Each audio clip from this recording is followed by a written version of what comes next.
Hello বন্ধুরা, আশা করি তোমরা সবাই ভালো আছো এবং সুস্থ আছো। আজকে তোমাদের কাছে অ্যানিমেটেড সিসির পরবর্তী টিউটোরিয়াল নিয়ে এসেছি। তো দেরি না করে শুরু করা যাক আজকের ভিডিও।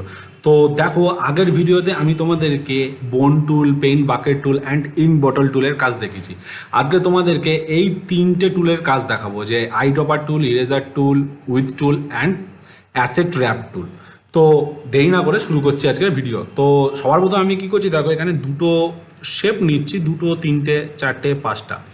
তো আইড্রপার টুলে কি করছি, ফার্স্টে আমি ইঙ্ক বটল টুল দিয়ে দেখো আমি এখানে একটা কালার কোড করে দিচ্ছি, ঠিক আছে।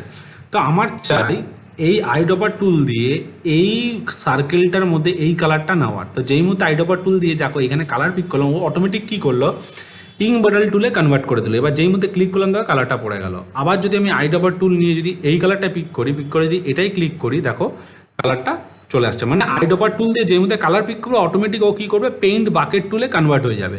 দিয়ে তখন তুমি অ্যাপ্লাই করবে, ডিরেক্টলি কালারটা ওর মধ্যে পড়ে যাবে। বুঝতে পারলে? এর পরের টুলটার নাম হচ্ছে ইরেজার টুল। ইরেজার টুল কী করে দেখো, ইরেজ করছে। ইরেজারটাকে বড় ছোটো কী করে করবে দেখো, লেফট সাইডে থার্ড ব্র্যাকেট প্রেস করলে ইরেজারটা ছোটো হচ্ছে, রাইট সাইডে থার্ড ব্র্যাকেট প্রেস করলে বড় হচ্ছে। তুমি চাইলে ডান দিকের এইখান থেকেও ইরেজারটাকে বড় ছোটো করতে পারো। ওকে, এর পরের টুলটা হচ্ছে স্ট্রোক উইথ টুল বা উইথ টুল। উইথ টুল কী করে দেখো, এর যে স্ট্রোকটা আছে দেখো, এই স্ট্রোকটা এটা ক্লিক করে যেই মধ্যে আমি টেনে বড় করছি, দেখো যেই মুহূর্তে টেনে বড় করলাম দেখো, উইথ টুল কী করলো, স্ট্রোকের মধ্যে একটা ডিজাইন শেপ ক্রিয়েট করলো, দেখতে পাচ্ছ। শুধু তাই না, তুমি যদি চাও এখান থেকে আরও একটু তুমি শেপটাকে একটু বড় ছোট, বা তুমি এইখান থেকে এই শেপটাকে, অ্যাঙ্গেলটাকে চেঞ্জও করতে পারো। এই যে দেখো, এখান থেকে তুমি চেঞ্জ করতে পারবে, এই যে এখান থেকে দেখতে পাচ্ছ, বা মিডিলখান থেকে টেনেও তুমি বড় ছোটো করতে পারছো, দেখতে পাচ্ছ এখান থেকে, এই যে দেখতে পাচ্ছ, খুব সুন্দরভাবে তুমি করতে পারো। তো তুমি বিভিন্ন রকম স্ট্রোকের মধ্যে ডিজাইন টাইপের কিছু বানাতে পারো এরকমভাবে।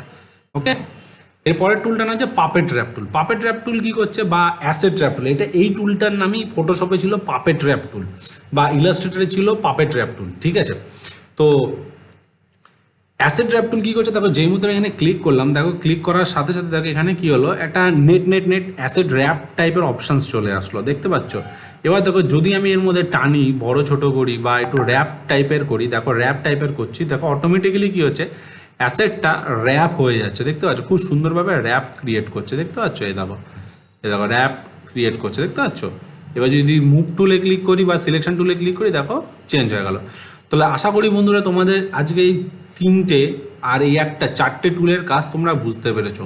নেক্সট ভিডিওতে পরবর্তী এই কটা টুল তোমাদের সামনে আমি তুলে ধরবো, এই যে এই তিনটে টুলের সেকশনের কাজ তুলে ধরবো। তো আজকের ভিডিও আমি এখানেই শেষ করছি। যদি তোমাদের এই ভিডিওটা ভালো লেগে থাকে তাহলে অবশ্যই তোমরা তোমাদের চ্যানেলটিকে লাইক করো, কমেন্ট করেন, প্লিজ প্লিজ প্লিজ সাবস্ক্রাইব করতে বলো না। নেক্সট ভিডিওতে আরও কিছু মজাদার নিয়ে আসতে চলেছি। তো সঙ্গে থাকো, সাথে থাকো, বাই।